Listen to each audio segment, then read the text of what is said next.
Blake Lively was almost in Barbie. When the casting was happening, her name was being considered.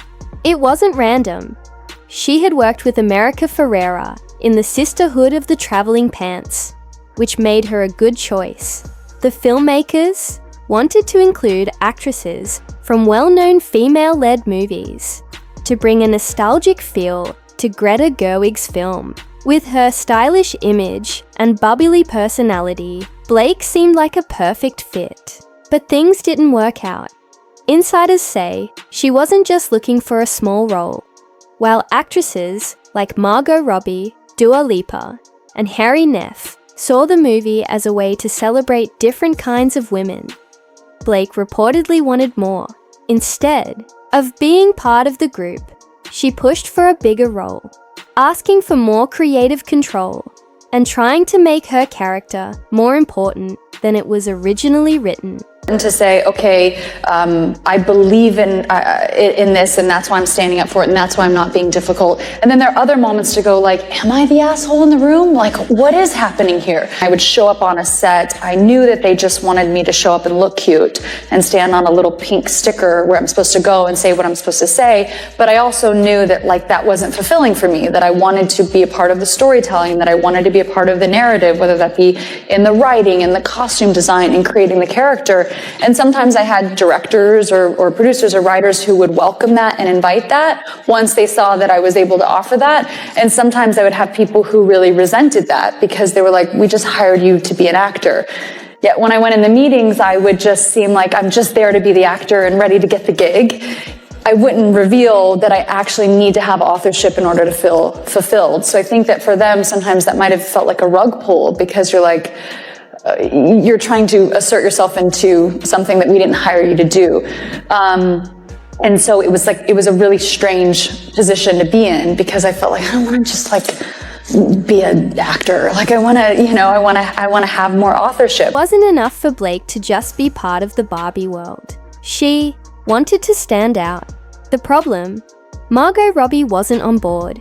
Not only was Margot the lead actress, but she was also one of the film's producers through her company, Lucky Chap Entertainment. I didn't actually audition for the role of Barbie. I produced the film, so I guess I cast myself, but I did make it very clear to Greta. I said to her when she said, yes, I'll come on board, I don't have to be in the movie. I'm very passionate about making this as a producer, but I don't have to play Barbie or be in the movie in any capacity. I'm happy just to produce. And she was like, no, I really want to write this for you. And she wrote me an amazing part, so I'm very grateful. Margot knew exactly what kind of energy she wanted on set. Collaborative, fun, and in line with Greta Gerwig's vision. The last thing she needed was an actress trying to change the film to make her role bigger. According to sources, Margot quickly shut down any talks of giving Blake more influence. As soon as Blake started pushing for changes, the door was closed and discussions didn't go beyond early negotiations. Margot, known for supporting good working relationships and mutual respect on set, wasn't interested in letting Blake stir things up before filming even started. What makes this even more interesting is how quiet it all remained. Usually, when an actress is in serious talks for a major role and then disappears, there are rumors, leaks, or subtle hints in interviews. But Margot handled it so smoothly that it never became an issue. She wasn't going to let unnecessary drama overshadow Barbie, a film she had dreamed of making for years. If anything, the fact that no one noticed Blake's absence after the film's huge success proves Margot made the right call. There was never a moment where something felt missing. The movie was already filled with talented actresses, each playing their part perfectly. Blake would have been just another face in the lineup, something she seemingly wasn't willing to accept. This isn't the first time Blake has tried to take creative control. The Barbie situation sounds familiar, because she reportedly did the same thing with It Ends With Us. Instead of just acting in the film, she allegedly pushed for creative influence, frustrating director and co-star Justin Baldoni. Insiders say She made major script suggestions and tried to shape the story around herself, leading to tensions that later turned into legal drama. Rather than trusting the directors and producers, Blake seems to look for ways to take control, no matter how it affects the bigger picture. The rejection from Barbie is just another sign that some in the industry are keeping their distance. While Margot never spoke about it publicly, her actions said it all. The door was quietly closed. The film moved on without Blake, and now, with It Ends With Us facing its own controversy and her reputation taking multiple hits, it raises a question. Was missing Barbie a lost opportunity? Or did Margot Robbie avoid behind-the-scenes drama? One thing is clear, Margot knew exactly what she was doing. Considering Barbie grossed over $1 billion and became a cultural phenomenon, it's safe to say she made the right call. Blake Lively has always wanted to be more than just an actress. She seeks influence, control, and the power to shape the narrative on and off screen. That's exactly what happened with It Ends With Us. When she joined the film, it wasn't just about playing the lead role. It became about reshaping the project to match her vision. Insiders claim she used her influence to push major changes, even pressuring director and co-star Justin Baldoni. What started as Justin's passion project reportedly took a different turn once Blake stepped in. Just like with Barbie, she allegedly overstepped, making demands that shifted the direction of the movie. Margot Robbie, on the other hand, has balanced power and respect in Hollywood. She has also taken control of her career, but she does it strategically, professionally, and with respect.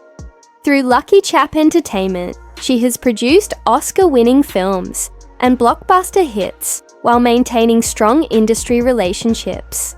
Margot doesn't take over projects that aren't hers. She builds them from the ground up and earns her influence. That's the difference between her and Blake. While Margot knows when to step back and let a film's vision shine, Blake allegedly tries to reshape projects to elevate her own role. This is why being rejected from Barbie wasn't just about one role.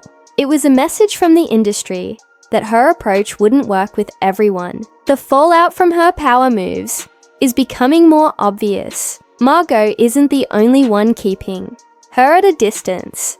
Anna Kendrick, Blake's A Simple Favor co-star, has also made it clear that she wants to step away from Blake during the sequel's press tour. What does it mean to be back with Anna? Oh, it's the best. I'm so happy. Like, Anna, what does it mean to be working with Blake again? oh, we're talking about you all. Actresses are returning for A Simple Favor 2. Anna Kendrick has reportedly asked to do solo interviews and limit joint appearances. Insiders say Anna, like Margot Robbie, doesn't want to deal with the drama that seems to follow Blake. Even America Ferrera, who once had a good working relationship with Blake, hasn't spoken about her in years. This raises an important question. Is Blake Lively burning too many bridges in Hollywood? She has maintained a polished public image for a long time, but recent controversies are starting to overshadow her reputation. It Ends With Us was supposed to be a major career moment, a chance to prove herself as a serious actress. Instead, it has become a source of controversy, especially with the legal battle happening behind the scenes. As for Barbie, she didn't just miss out on $1 billion blockbuster. She lost the chance to be part of something truly iconic. Instead of standing alongside Margot Robbie, Issa Rae, and Hari Nef, she was left out entirely. And the film didn't suffer because of it. Hollywood thrives on relationships, and the way actors manage their careers can determine their success. Margot Robbie has built a strong network of trust, making her one of the most influential women in the industry. Blake, on the other hand, appears to be stuck in the same cycle, pushing too hard, trying to control too much, and ultimately being shut out. While she may continue to land roles, The bigger question is whether she will still be invited into the rooms where Hollywood's most important projects are made. With It Ends With Us facing backlash and Barbie thriving without her, Blake's career strategy is being questioned like never before. Will she adapt, learning to work within the system instead of trying to control it? Or will more industry figures follow Margot's lead and keep her at a distance? Right now, it looks like Hollywood is making its choice. Blake may want power, but the industry isn't willing to hand it to her.